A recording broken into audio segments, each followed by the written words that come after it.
जब कोई काम शुरू करता है तो उसमें सबका अपना स्वार्थ होता है। कोई दुकानदार दुकान खोलता है तो यह सोचकर दुकान खोलता है कि आज ज़्यादा से ज़्यादा मेरी बिक्री हो और ज़्यादा से ज़्यादा मैं पैसा कमाऊं। कोई नौकरी करने वाला इसलिए नौकरी करता है कि मुझे महीना पूरने के बाद कुछ पैसे मिलेंगे, इससे मेरे घर का गुजारा चलेगा।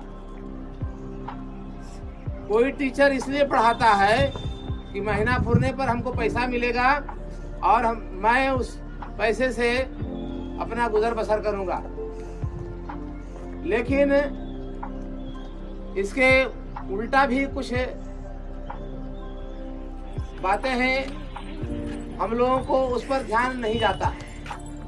एक दुकानदार यह सोचकर दुकान खोलता है कि मैं अपने आसपास के लोगों के लिए अच्छे अच्छे सामान लाऊंगा और कम कीमत पर उसको सामान मुहैया कराऊंगा और उसको इधर उधर भटकना ना पड़े। उसकी परेशानियों का हम ख्याल रख करके उसके ज़रूरतों को ध्यान में रखते हुए हम उसके दुकान में सामान लाते हैं और उसको सामान मुहैया कराते हैं।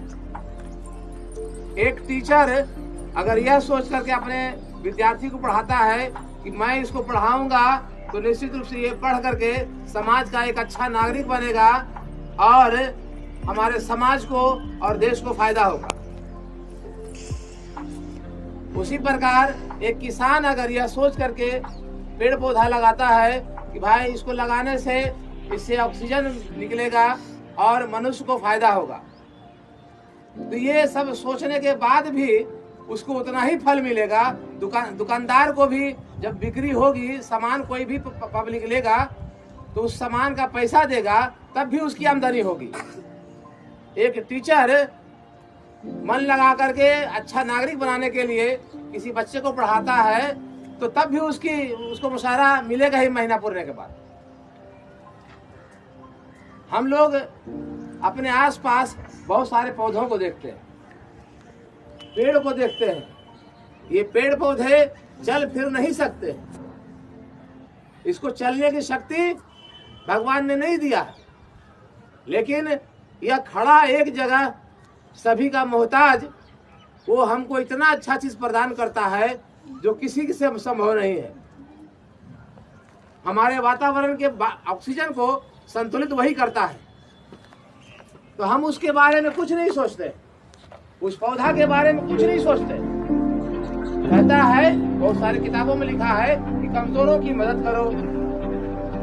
धर्म में भी यह कहता है, बूढ़े बुजुर्ग का सहायता करो, जो लाचार है उसकी मदद करो। पेड़ पौधा से लाचार कोई ज्यादा हो सकता है, लेकिन वही लाचार पौधा, वही लाचार पेड़ हमको ऑक्सीजन देता है और उसी ऑक्सीजन से हम सांस लेते हैं।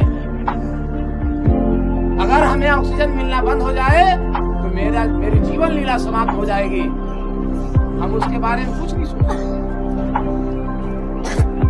हम उसके बारे में कुछ नहीं सोचते हैं।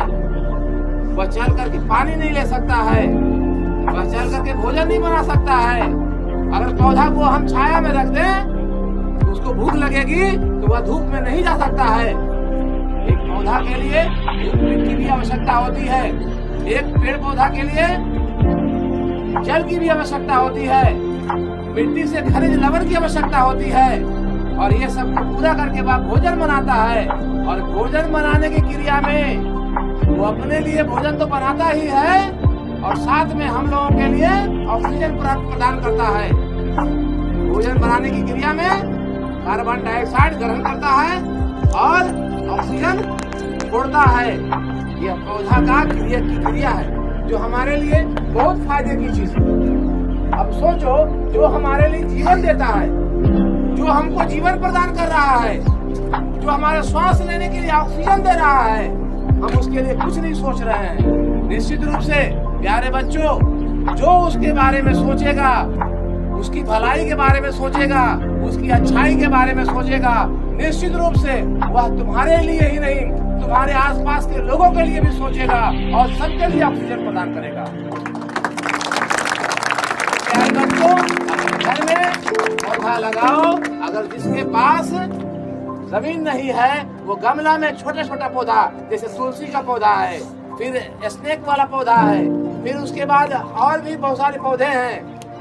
एरिका पाम एक पौधा होता है, वो पौधा लगाएं आप। ये सब पौधा जो है आपको ऑक्सीजन प्रदान करेगा घर में। और जहाँ पर लगा हुआ है अगर किसी के पास, उसकी खूब सेवा करें, मिट्टी को कुड़ाई करें, जुताई करें और उसमें समय समय पर पानी दें और उसकी देखभाल करें। जय हिंद, जय भारत।